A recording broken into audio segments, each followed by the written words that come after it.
Σε αυτό το βίντεο θα δούμε πώς χρησιμοποιούμε μεταβλητές. Θα πάμε να δημιουργήσουμε ένα καινούριο file και θα κάνουμε setup τα sensor όπως είχαμε δει.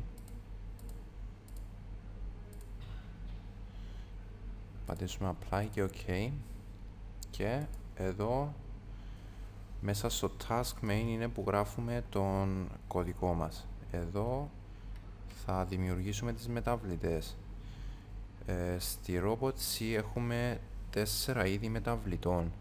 Έχουμε long που είναι για long integer που αποθηκεύει φυσικούς αριθμούς, το int που είναι για integer, απλά είναι πιο μικρό, αποθηκεύει πιο λίγα από το long, αλλά πάλι αποθηκεύει φυσικούς αριθμούς.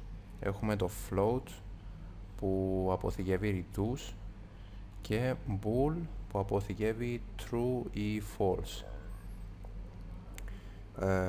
Ο τρόπος που δημιουργούμε μεταβλητές είναι καθορίζουμε τον τύπο που θα χρησιμοποιήσουμε, για παράδειγμα int, και μετά του δίνουμε ένα όνομα, variable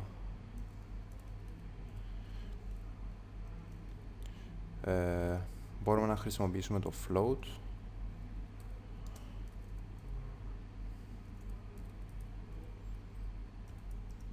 το long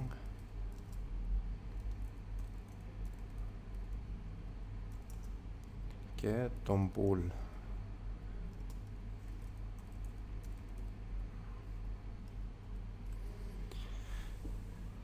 Και ο τρόπος για να αποθηκεύσουν δεδομένα, έχουμε βασικά χρησιμοποιούμε το όνομα variable 1 για παράδειγμα και μετά ίσον τον αριθμό ή την αξία που θέλουμε να αποθηκεύσουμε, για παράδειγμα εδώ 5. Ακολούθως μπορούμε στο float να κάνουμε variable 2 με 3,5. Στο long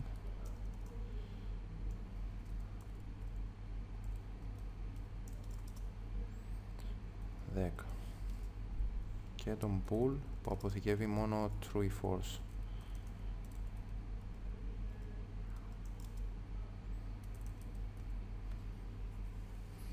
Και εδώ όλα τα variables μου έχουν αποθηκευμένα μέσα αυτές τις τιμές. Π.χ. variable 1 έχει το 5, variable 2 το 3,5, variable 3 το 10 και variable 4 true. Και έτσι χρησιμοποιούμε τα variables, τις μεταβλητές.